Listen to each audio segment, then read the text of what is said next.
Welcome, everyone. This is Coaching in Session. My name is Michael Rearden, and I will be your Mindset Coach today. And today we're going to be talking about health and wellness, but this time we're going to do it right because I'm going to be bringing on my guest, Kari Brownsberger, who's going to be helping us understand, well, what is health? What is life? What is normal for a person to be reaching and attaining in their life?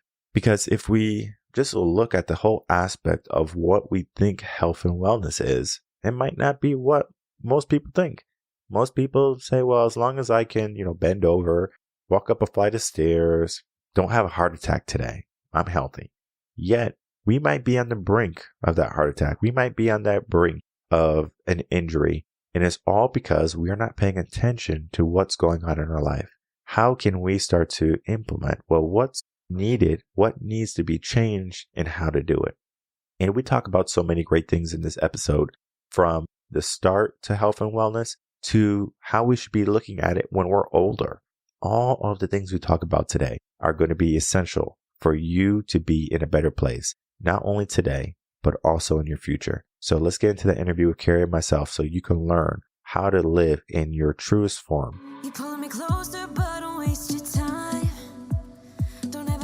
Welcome, Kari Brownsberger, to Coaching in Session. How are you doing today? I'm doing great. How are you doing, Michael? I'm doing well. Thank you so much for coming on. Today, we're going to be talking about the work you do in the world of wellness coaching. And wellness coaching can be so many things, because what is wellness? It's the same thing as, what is success? Success for me might not be what success is for you, and wellness for you might not be what wellness is for me. But today, you and I are going to be diving deep into wellness and then understanding what wellness truly is. But in your own words, can you tell the world who you are, what you do, and how you help them? I am a wellness coach. And as you said, what is wellness?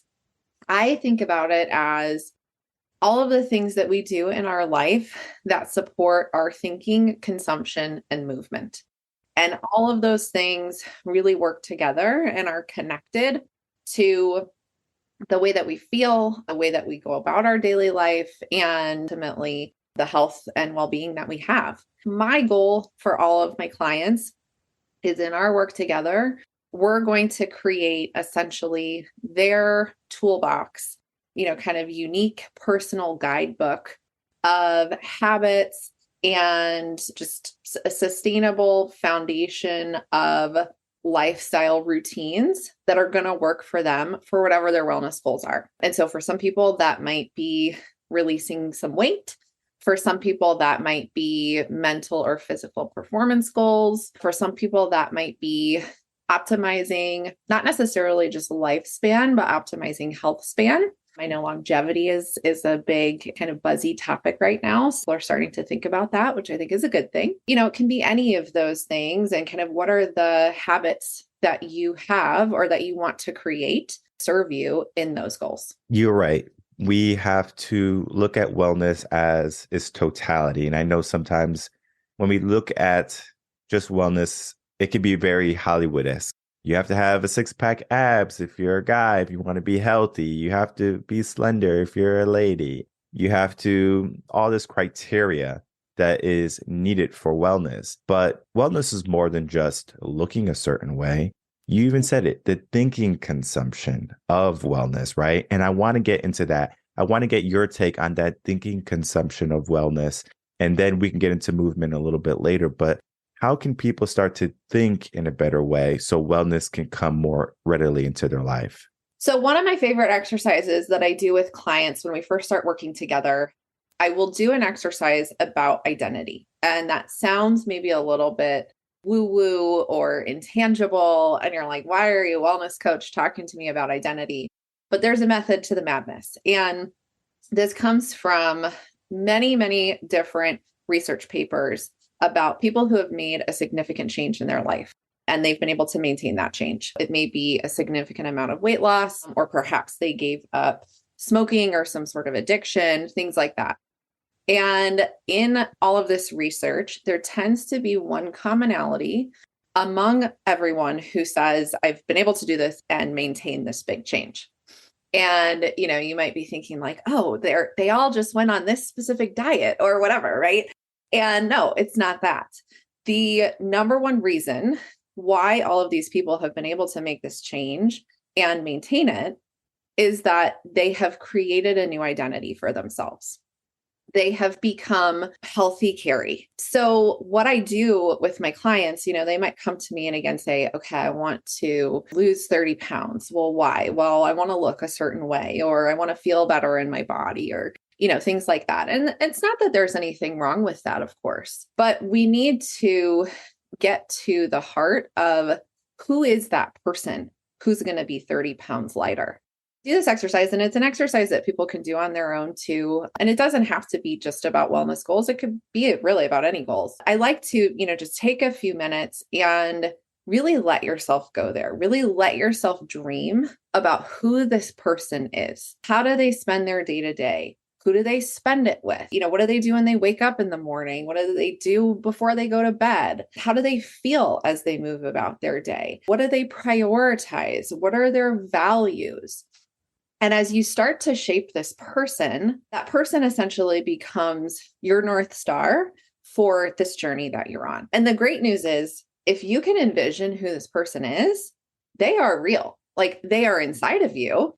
You just need to bring them out. And that's what the journey becomes, is making choices that get you closer to this person in your real life. But I like to, suggest that my clients, as we envision this person, we then say, okay, on a scale of 1 to 10, 1 being like, I'm totally opposite from this person, 10 being I'm this person today, where would you rank yourself on this scale right now?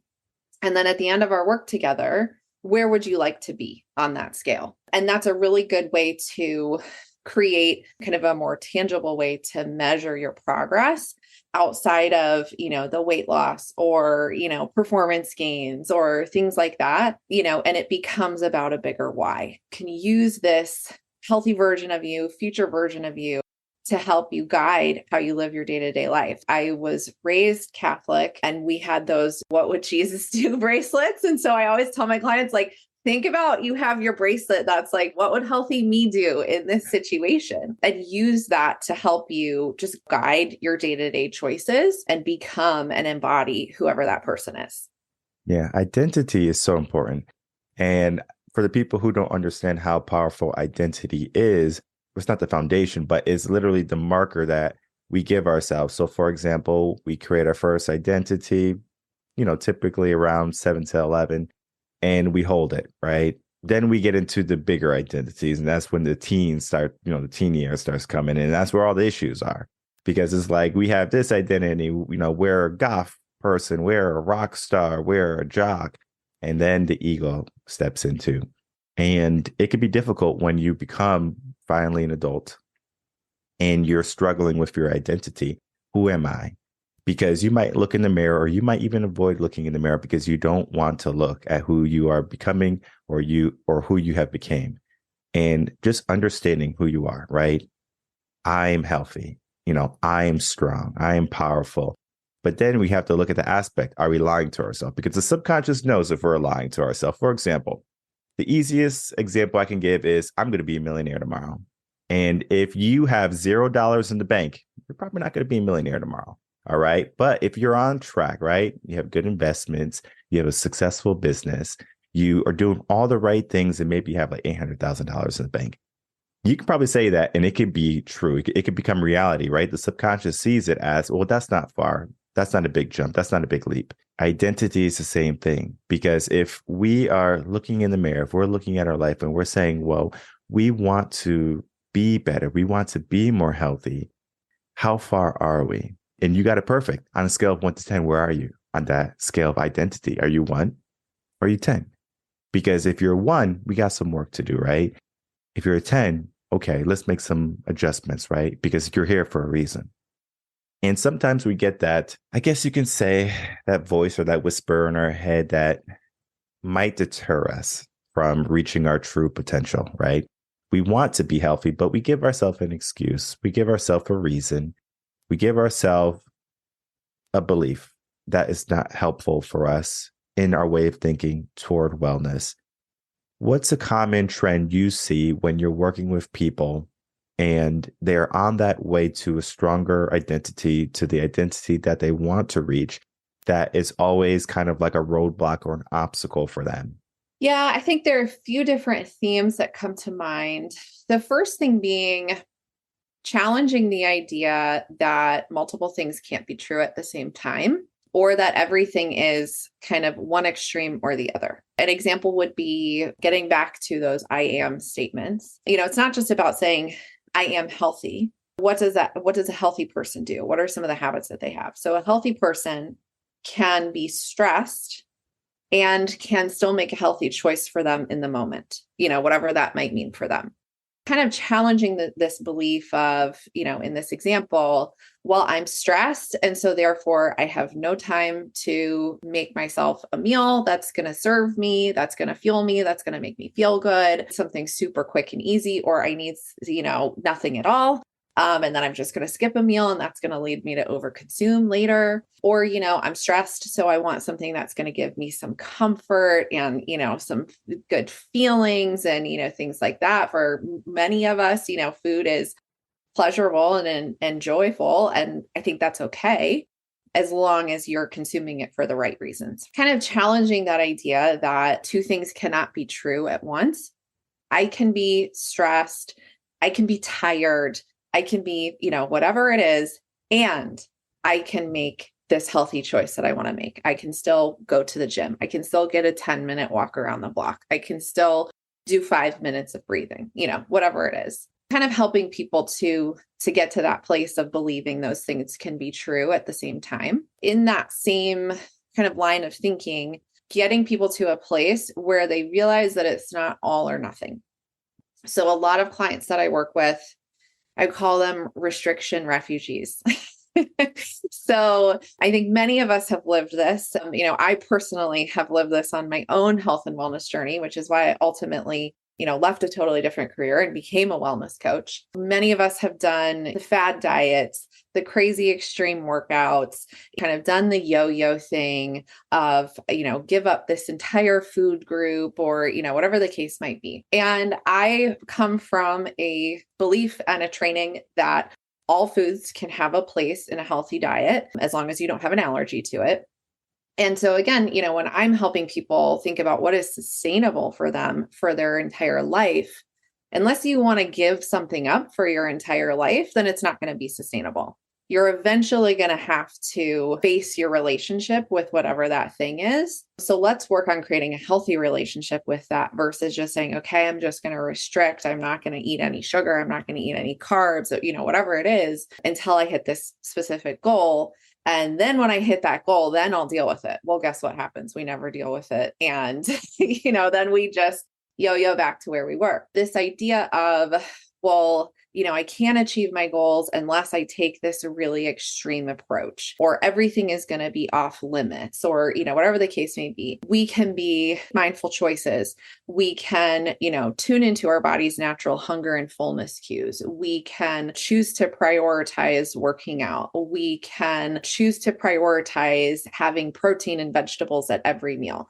We can do all of those things without putting ourselves into a place of such restriction where we then end up wanting to rebel against that restriction and setting ourselves back. I had a client just yesterday who I was meeting with. We were doing our first meeting, and she kept coming back to this idea of, okay, well, what foods are on the list? What's the list of stuff I can eat? And I'm like, we're going to make your own list of things that work for you, of things that serve you, of things that you like. Because she had been on, super restrictive approaches before where, she wasn't allowed to eat blueberries.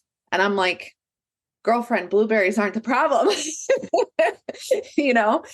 People, we have been trained to think that it's either all or nothing. I can do whatever I want, no holds barred, eat whatever I want, drink whatever I want, do whatever I want, or I have to be super, super extreme and strict.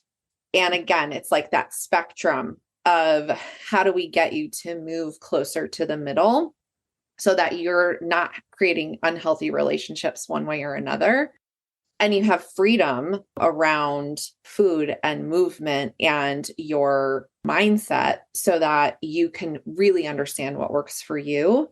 And then that's just the way that you live. I love where this conversation is going because the final point is mindset, where we are, right? Where we're thinking and about food, about our habits, our movement, because we do have a choice. I'm not feeling, well today. I'm just making an excuse. Maybe you're not, right? But we still have those good choices, even if we're not feeling 100%. So you might have just got some bad news and you're like home and you're like, I just need to eat some ice cream. Okay. But if you said, you know what, I'm not, I got some bad news, I'm home, maybe you go for a walk, maybe you do some meditation, maybe you call a friend or loved one, something like that, right? So instead of you choosing eating as your coping mechanism, you do something else that's more positive and uplifting and more beneficial for your body. That right there is just an understanding of good and bad, because there's going to be good things for you and there's going to be bad things for you. And sometimes we misconstrue what is bad for us and then what is good for us. For example, self-care day, I need to eat this whole cake because it's self-care day. I just need this whole cake. It's going to make me feel better. But after you eat that cake, you feel worse. Yes, your body got, all that sugar and it feels good. But after, you're like, I can't believe I just ate that whole cake. Now, cake is delicious, right? We should have cake, but should we use it as our coping mechanism? Probably not, right? It's not the healthiest thing to do. So we give ourselves better habits, good choices. And sometimes we get good choices that people might say, you know what? They're not the best thing for me. For example, the blueberry situation, right? Blueberries are not the problem, but we give ourselves the idea that blueberries are the problem. We have to be very focused in understanding, well, what's good and what's bad for us. And to be honest, most people don't know. Most people don't have the education, the knowledge, the experience of what is a good, healthy food. Because if you think about just the school when you're growing up, they don't really teach you about like the healthy foods anymore. I know when I was growing up, we had personal wellness and they would talk about the different types of foods and things that you should be eating. But if I go to my high school today, same high school that I went to, they don't teach it anymore. So it's crazy just how in the past 15, 20 years, how we have changed from understanding and learning about wellness, what our body needs, to just kind of going into, well, whatever you feel like type of mentality. And that restricts not only our mindset, but our movement. Most people are just still in their life, right? They can stay home, they work from home, they can get things delivered to their home. They don't have to go out. So we have less movement in our life. So on top of bad choices and bad habits, now we have less movement. How can we start to get ourselves moving in the right direction, get our body moving? Because if we don't have the habits, we have to start to create them. As far as movement goes, what I like to encourage people to think about is not just, can I get more like intentional exercise, but how can I get more daily life movement? Because both are important. And if you're working out an hour a day, 3 days a week, not that that's not bad. That's great. If you're then sitting at a desk for the rest of the day, which many of us are, it's really hard to use that 1 hour to outweigh those other 23 hours. Thinking about how can I just work more daily life movement into my life, because that's going to help you not only with feeling better, feeling more alert, having more energy. It's going to, help you from, like, we have a lot of mobility issues where people are like, I just can't even like move my body in a way that feels good, right? This is going to help you with that. It's going to help you with stress and taking little tiny breaks throughout the day to just kind of walk away from the computer or whatever it is and give your mind a little bit of a break. I mean, there's so much science behind why movement is so important and healthy for us. You probably don't need to know the science, because you probably know that when you move your body, you feel better, right? I mean, we all know that. I like to start with people by saying, okay, what do you realistically think that you can commit to with 100% confidence? Because again, we go to that extreme place where we're like, okay, I'm going to work out 5 times a week and whatever. It's like, okay, well, if you're not working out at all right now, or you're lucky to get a couple of sessions in, let's maybe not jump to that. Why don't we, start with adding one more session, or start with adding a 5-minute walk or whatever. People really underestimate the value of small changes over time. And they think they have to make, these big, huge leaps. And it's like, well, I'm a goal-oriented person. I can do this. Of course I can. If that's not working for you, if you've tried to create a movement goal for yourself many times, whether it is intentional exercise or more daily life movement, and it's not working, if we want to do something different, we have to do things differently. Think about, okay, I'm just going to try this. I'm just going to try it for a week of, doing something small. It's a 5-minute walk around the block once a day. And then once you get that into a habit, then make it 10, then make it 15, whatever it is. And before you know it, you're going to be so much further than you were if you would have tried, okay, I'm going to go for an hour walk after work every single day. And then you fail, and then you beat yourself up because you failed, and then you give up because you tell yourself you're a failure, going back to that idea of identity. It's all connected. But if you can start to build some momentum around, okay, I'm winning here, I'm doing this thing that I said I was going to do, I'm doing it consistently, then it starts to convince your brain that you actually can change. And that gets to the brain science behind how we build habits. The brain loves the homeostasis. It loves not changing. It loves its comfort zone, right? So when we're trying to do something new, we have to give our brain evidence that we can actually do it. Every time you're going out there and doing that 5-minute walk, your brain is like, oh, wow, we actually can do this. I like to tell people to think about their brain like a city. And all of the habits that you've created are roads in that city. And your, deepest habits are the roads that are they've got all of the traffic control and lights, and they're paved, they're multi-lane highways, right? And they're just kind of running and humming on their own. And when you want to create a new habit, that's almost like going to the outskirts of the city. And it's like, there's a dirt path, right? And it's this thing isn't even paved yet. There's no lights out here, whatever. And so your brain's like, we don't want to drive there. We want to drive on these nice roads. Every time you drive on that new dirt path, your brain is like, okay, I guess we're going to be hanging out here more. Maybe we should pave it. Maybe we should put up some street lights, right?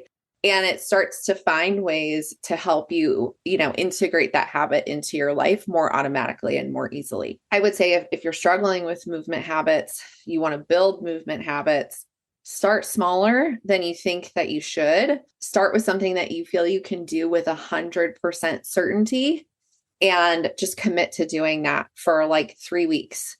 And once you're doing it consistently, then build on it and build on it and build on it. And you will be where you want to be before you even realize it.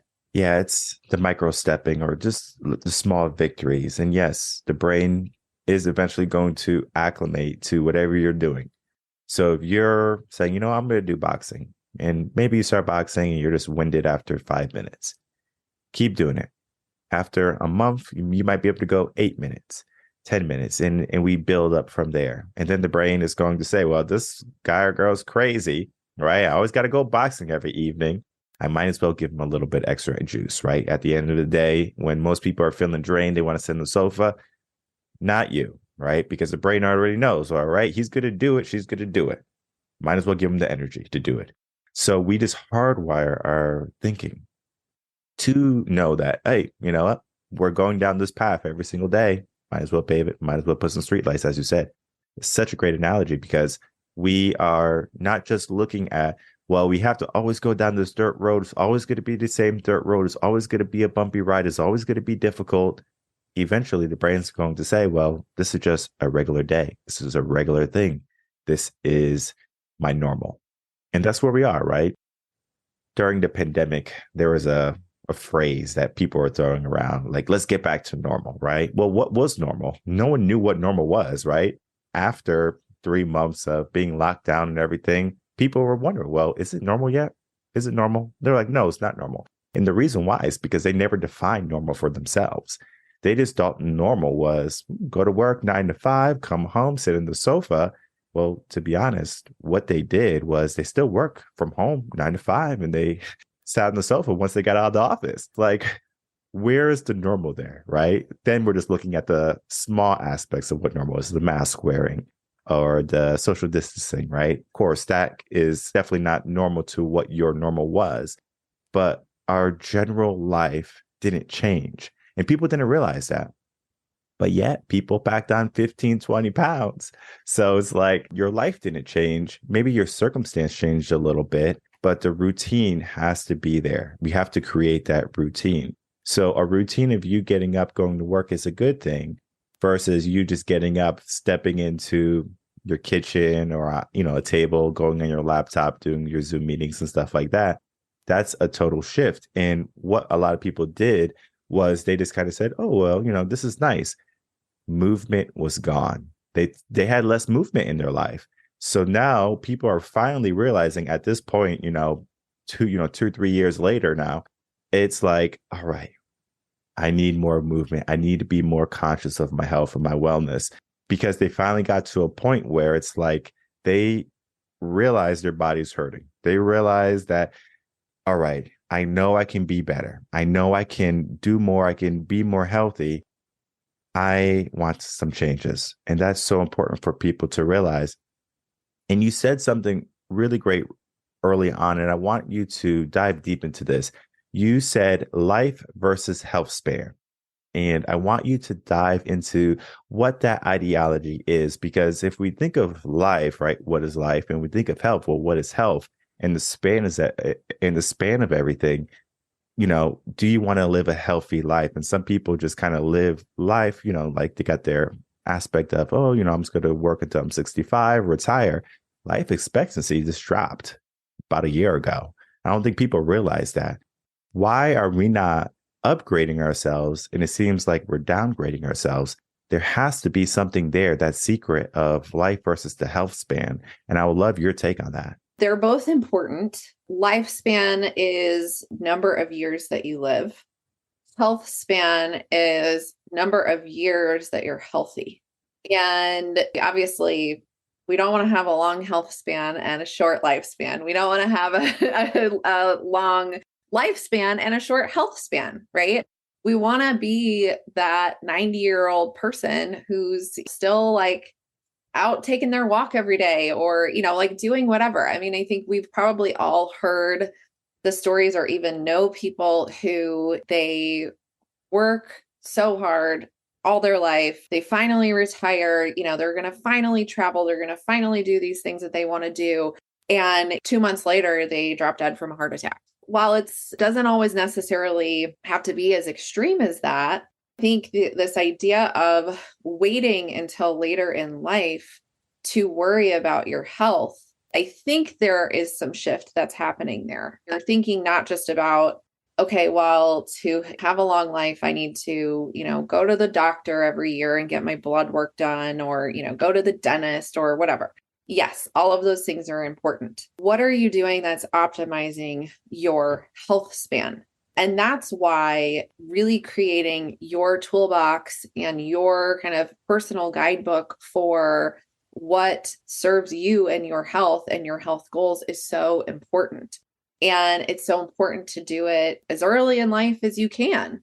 So that way you can spend the rest of your life not worrying about, okay, now it's time to worry about my health. Now it's time to optimize my health. You haven't gotten yourself into this terrible hole where you're retired and you're super overweight and, you can't even do whatever you want to do because you can't walk around the block without getting out of breath or whatever it is. I think it's about really balancing both of those things and optimizing both of those things. And the thing too about if you create your toolbox for your health and, elongating your health span earlier in your life, think about all of the energy that we all waste mentally worrying about, should I be eating that? Should I do this workout? Should I should I? And if you can just answer those questions for yourself, kind of figure out once and for all, okay, this is what works for me. This is what enables me to feel my best, to be my healthiest, whatever that looks like for you individually. Then all of that energy that you're spending on that, you can put it towards other things that are going to be so much more productive for you, right? And then you can also just cut out the noise when Aunt Sally is like, I am doing keto and it's, the best thing ever. And it's like, that works for you. Great. But I know what works for me. And you can just immediately cut out that noise and just stay focused on, okay, this is what's working for me. And this is what I know makes me feel my best. It's about optimizing both that lifespan and that health span so that you have vitality as long as possible. And, so that you feel good as long as possible. And even if you're young and you feel like that doesn't matter right now, it will matter. It will matter someday. It already matters. You just probably don't realize how much. So again, thinking about all of that energy and time and money that you can save by just choosing to optimize your health now and just letting yourself create that toolbox so that you can have the longest health span possible, I think is really important.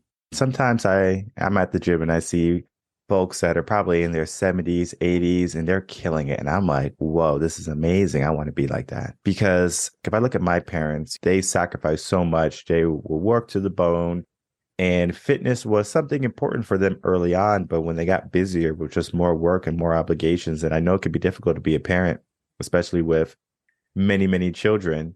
So you have to sacrifice something. So you might have to sacrifice the gym time. You might have to sacrifice the walks around the block. But yet it's a lifestyle, because if I look back at what they could have done, they could have walked around the block with us. They could have taken us to the park and walked around the park. There was things that they could have done. But again, if they're not paying attention to that at that moment in their life, where they're younger, where everything is working, right? They're able to run, they're able to jump, they're able to bend over without feeling anything. That right there is good for them. But then later on in life, they have the issues that might be coming up. They have to be aware of them. Just seeing my parents, I said, this is even before I saw them get older. I was like, I want to be in the gym when I'm 80 years old, and I want to be killing it still. I want to keep on moving all through life, and I want to keep eating healthy, because I understand that a healthy body can create a healthier mind. And it's easy to have a healthy mind when you have a healthy body. People who have a healthy body, are not going to be struggling with so much stress. And of course, we all have stress, right? But I'm just talking about the unnecessary stresses, right? Oh, like it's hard for me to get out of bed. It's hard for me to bend over. It's hard for me to do things. We become more flexible in our life because we are able to move better. And I think people don't understand what they have until it's gone. The movement aspect. You don't realize how good you have at jumping and doing cartwheels when you're a kid and you're finally 40 and 50 and you try to do cartwheel and oh, my back, right? That right there is like a wake up call, right? I'm not a young person anymore. Yes, we grow older, but it doesn't mean we have to grow tattered too. So we have to make sure we mend our body and our mind and understand that vitality is going to be everything about how we treat ourselves, not just nutrition, but also with our movement and our habits and our routines, all of it, right? And most people just have bad knowledge in that world of health and fitness and wellness. They don't know any better. But the work that you do is there to shine a light in their darkness, to help guide them to better health and wellness. And it's so important that we have more people like you assisting people, understanding their power, understanding that they can have a good life when they reach 65. They don't have to, turn 65 and 2 years later have a heart attack. They can turn 65 and they can live the best years yet. And that's so important. And it's important to have someone like you in your corner. As we begin to wrap up, I would love to hear any last words, and then please tell the audience where they can find you. I think just commenting on what you just mentioned, I think if you don't like your situation, you have the power to change it, and you don't have to wait. And yes, there will always be trade-offs, and there will be things that we may need to reprioritize or, whatever the case might be. But whether you are, a busy professional, whether you are a parent, whether you are any of those things, I've worked with clients at all different types of life stages. And again, this is why I always come back to finding what's going to work for you. There are a lot of different approaches Some are more science and evidence-based than others, but there are a lot of different approaches to, what is going to make you feel your best. What I am here to do is help you figure that out and to get really curious with yourself, to treat yourself almost like a research subject.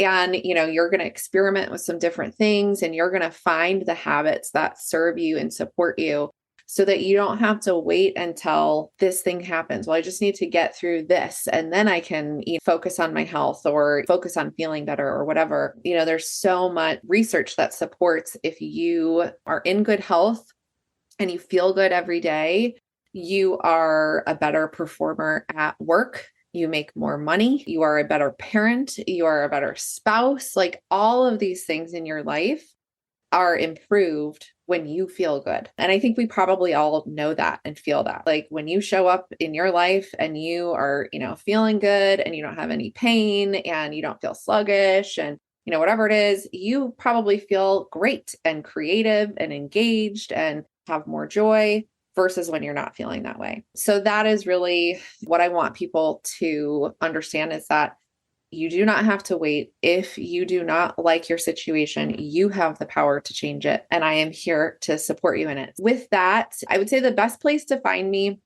is on Instagram, because I do share a lot of content, more, just kind of tips, knowledge, things like that, that people can incorporate in their day-to-day life.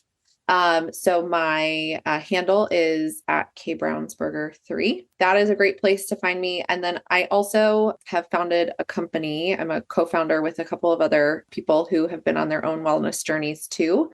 And we are all kind of corporate refugees, I would say. We have created a company to help companies and organizations, businesses, help their employees be more well. If you're a business owner or a leader and you're curious about, not just for myself and how can I do this for myself, but how can I do this for my company, you can find me through my organization. It's called Knock Sustainable Wellness, NOCK, knocksustainablewellness.com, and I'd be happy to chat with you about that too. Perfect. And I'll put all of those links in the description box below so people can find you, reach out to you, and learn how to regain their vitality back in their life, how to learn to create better habits and routines, and to get in the right mindset of what health and wellness truly is. Because maybe a person right now, they have a misconception of what health and wellness is.